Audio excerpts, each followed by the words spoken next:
Welcome to Mission Minded, the podcast where we explore outside-the-box thinking in carrying out Christ's Great Commission. In this episode of the Mission Minded podcast, we are joined by the ITEC medical training team.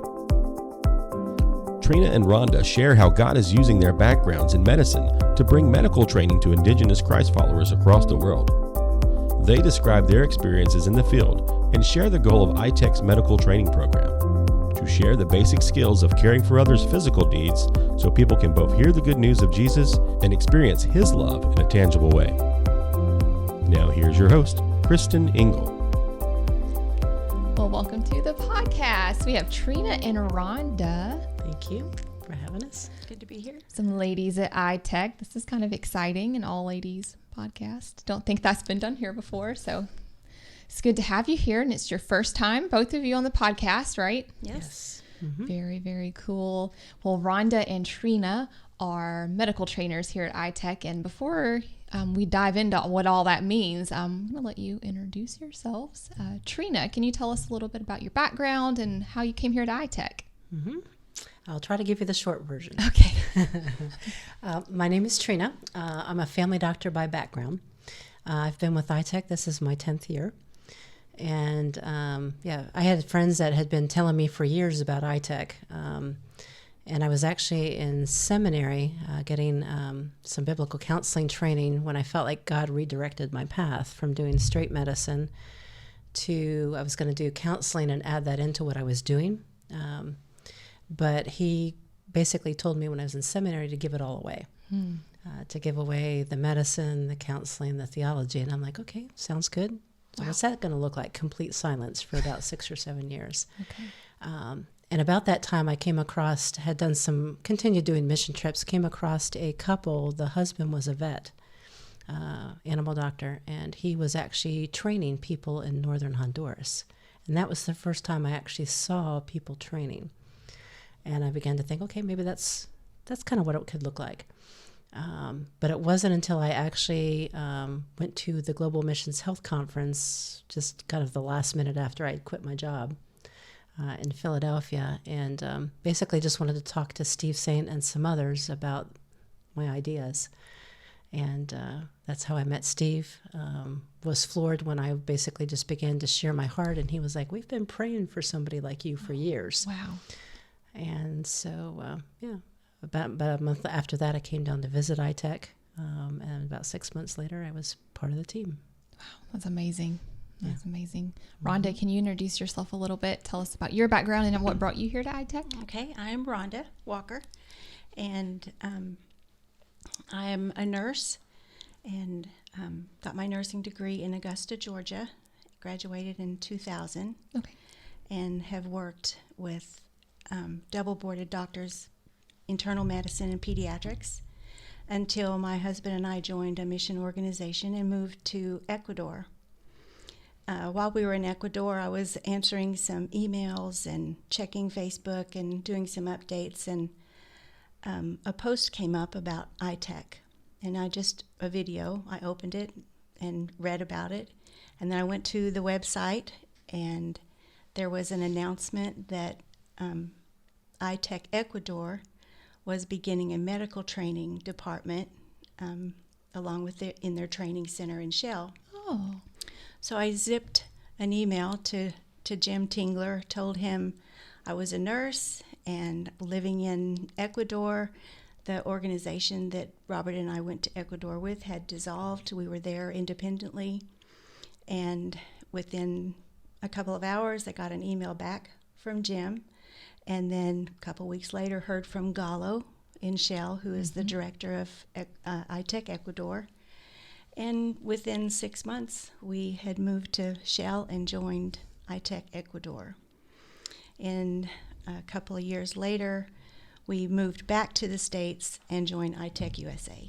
And that's what brought us here to Florida. Man, I love hearing everyone's story of how God has uniquely prepared them to be in this place at this time. It never ceases to amaze me, and all the different areas that people can receive training from out of ITEC there's a handful of them, 5 or 6, I think, and you do the medical training. Can you explain a little bit about why we do medical training, what the needs are that you see overseas. Why is medical training important? I'll let you answer that. Okay. Well, medical missions has always been a part of missions almost since the very beginning. So there's always been a, lack of a better term, obvious Sure. need for that. And I think people have often seen that as just as a good way to share the love of Christ in a very practical way. And so before I came to ITEC, I've been doing medical missions since I was a medical student. And at some point after medical school and long before I came to ITEC, I kind of reached the point where just saw the need, because it's like when you go and do a medical missions, it's like more and more people come every day. So your lines are actually longer when you leave than when you first got there. Right. And so I just began to feel guilty and began to think, are we really, changing anything? And even, I think more importantly than changing anything, are we changing anything for the good? Are we actually making people, again, this was not the intention, but were we actually setting people up to be worse? Because now you've set the expectation of some people have gotten care, some haven't. And so there's that competition, or that sense of no longer are we all the ones with, say a skin infection, Sure. if that's what you're going to be treated with. Now some are better and some aren't. But even in terms of treating diseases, in that short amount of time, okay, we can give them medicine for so long a time. We might be able to cure an infection for a little bit, but they're going to get sick again.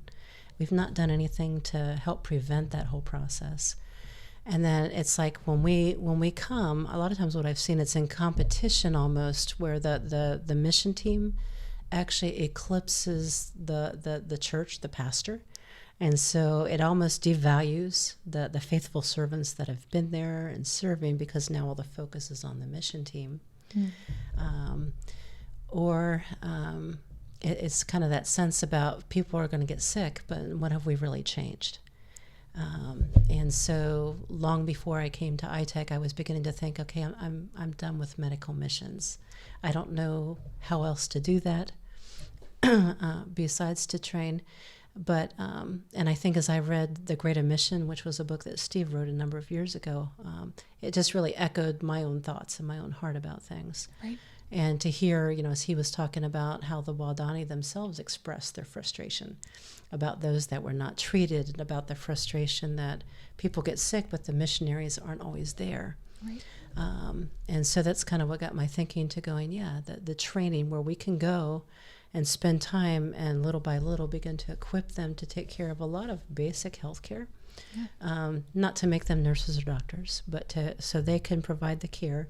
They're in those areas that's home for them, because even in those countries, say for example Ecuador, each medical student when they graduate has to do a year of what they call rurals. Now people are like people all across the world. Doesn't matter if you're from the U.S. or whatever country. You want to stay where your friends are, your family, where it's comfortable. And so people were used to the city, the comforts of the city. They didn't want to have to go be in the jungle for a year where there was no comforts and things. And so it made perfect sense to me when the focus is to train people that's their home. And they actually prefer that setting. That's where they're comfortable with. And Sure. so for them, it wasn't a hardship. And they already know the culture. They know the language. They know how to get around and how to communicate with the other tribes and things. So it just seemed a perfect combination of things. Yeah, it definitely seems that way. So can you tell us a little bit about specifically who are you training on these trips that you take overseas? Who receives that training, and is there any sort of requirements that these trainees have to meet to be able to participate in an ITEC medical training? As far as medical background, there's no requirements. Okay. ITEC partners with Christian organizations around the world, and who we train are Christ followers, usually who are very active sharing the gospel and looking for a new avenue to open doors to spread the gospel. And where we've been training recently are places where it's hard to get in and out of. Mm-hmm. So medical training is very important. Sure. And most people in a community are looking for relief, medical relief. Mm-hmm. And the people we train would be the first ones that they come to. Or when the person that we train make home visits and they're taking someone's blood pressure, they're, teaching them how to make clean water and how to keep their child from having over and over episodes of diarrhea, then, they're building trust and relationships, and also teaching and bettering the health of their community, but also sharing the gospel. Yeah. And that's our goal, not only to give them medical information, but information that would help them build trust and share the gospel. There's such a natural connection between addressing someone's physical needs and their spiritual needs. Yeah, And so true. Scripture is full of these parallels and examples. And it makes sense, too, to train the Indigenous Christ followers, because then they already know their language and their context and what the needs are with their own people in a way that we never can. So tell us a little bit about, what does the week of training look like when you go overseas and you're partnering with the local Indigenous church? You can start on day one. Just tell me what they would expect that week, kind of an overview. We're going to be teaching in a training center, I think. And so these pastors and students, it'll be a mix, have had some base medical training from the government. They are called healthcare workers, community healthcare workers. So they'll come in on the first day. We'll kind of introduce ourselves, explain to them how the week will look, what we expect from them, Okay. what they can expect from us, and on the first day we start with hygiene. Okay. Hygiene is always the first that we start with, because it's the basis, it's the foundation of all of the other good health. It's Sure. prevention for many other illnesses and diseases, and it helps like wounds stay clean, and so hygiene is where we begin. Then we move on to dehydration, other healthcare topics, and we go into first aid, fractures, burns, wounds. We've been asked to teach about leprosy and guinea worms and Okay. Lymphatic filariasis. It's all tropical diseases that Okay. really aren't addressed in typical medical training. Wow. And so they'll do house visits or home visits in the afternoon. They'll practice what they've learned in the morning, do a little teaching. Sometimes they see maybe water sitting in the corner uncovered and it's not clean. Gives them an opportunity to explain that they've learned about hygiene and Yeah. how to keep their water clean, how to keep the family healthy. And that's throughout the week we do that.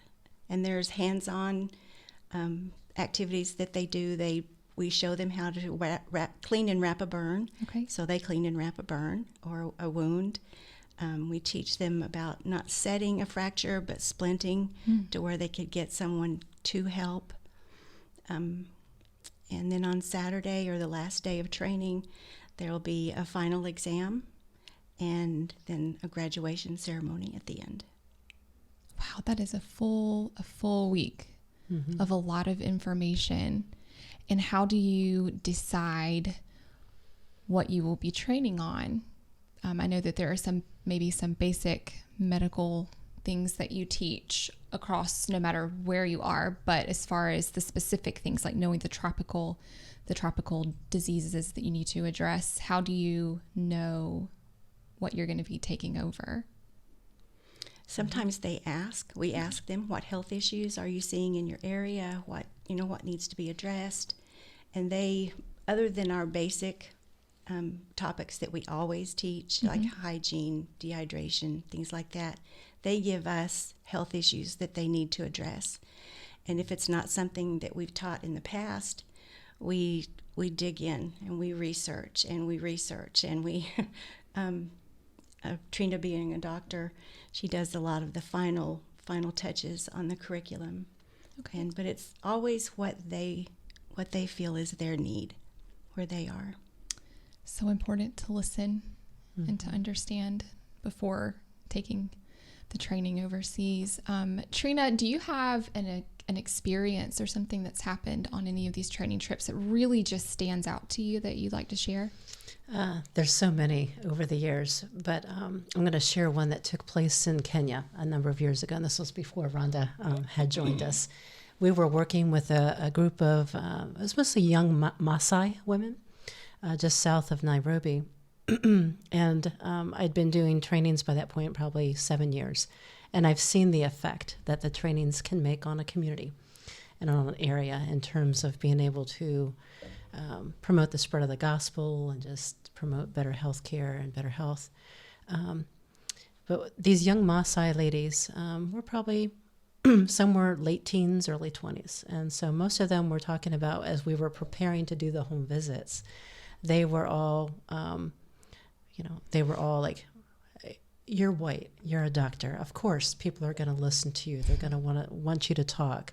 They're like, but this is my community. In fact, just this weekend, many of them shared stories about how when they were with the elders, some of the elders were male, some were female, but how they were ignored, kind of devalued, looked down on. Nobody wanted to hear anything they had to say. They were kind of swept aside. And so they really felt that when they were going to do these home visits, that they wouldn't have a voice. That was their biggest thing, is we have no voice. We're just young women. We're nobodies. And I kept trying to tell them, I think you'll find that just with the simple thing of some basic health care, that it will open doors, that people will begin to, you'll build trust. You'll build the sense of you have something to give back to your community. They didn't believe me. So anyway, we all set out on doing home visits, and it wasn't until the next morning we all gathered back together, and I just asked how it was. And 201, all of them said, we did not believe you.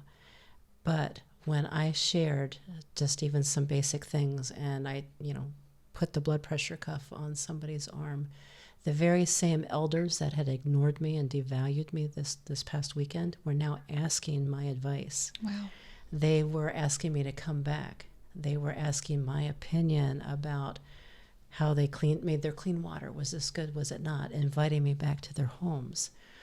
And so for me, that was the first time that I'd actually seen not only for it to change a community, but also to change the lives of those who were trained, to give them a voice, especially people that did not feel they had a voice before. So that was just exciting to me to be a part of that.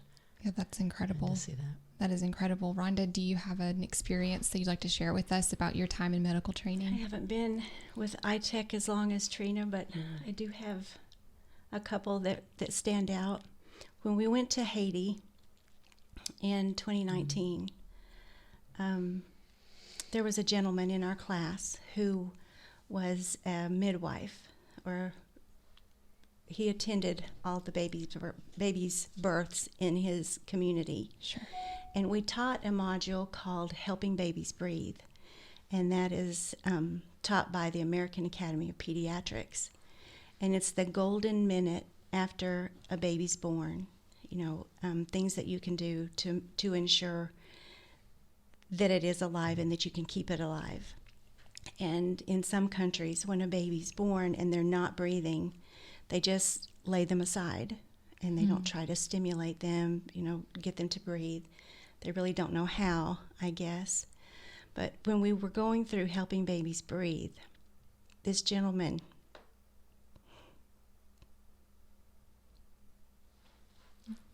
It's okay.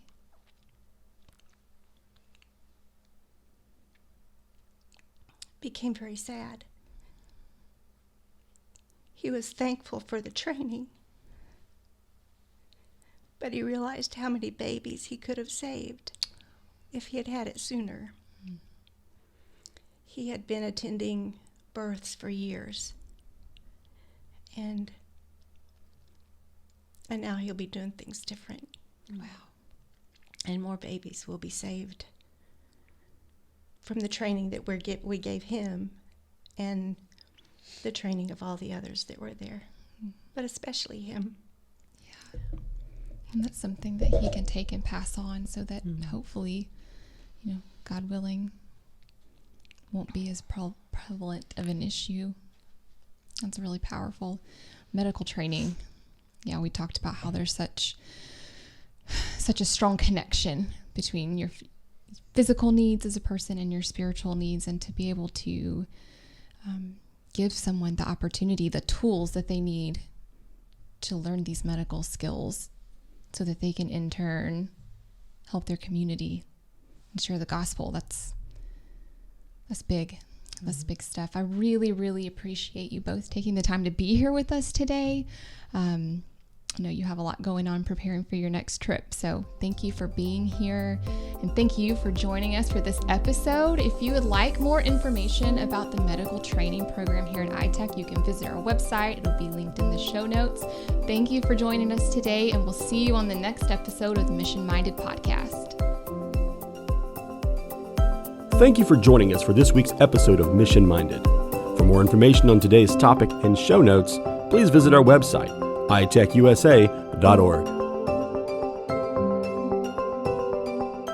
Mission Minded Podcast is produced by ITEC. The goal of this podcast is to inspire conversations about Great Commission participation. The views, organizations, and individuals represented, interviewed, and discussed on the podcast do not necessarily represent an official position or formal partnerships with ITEC.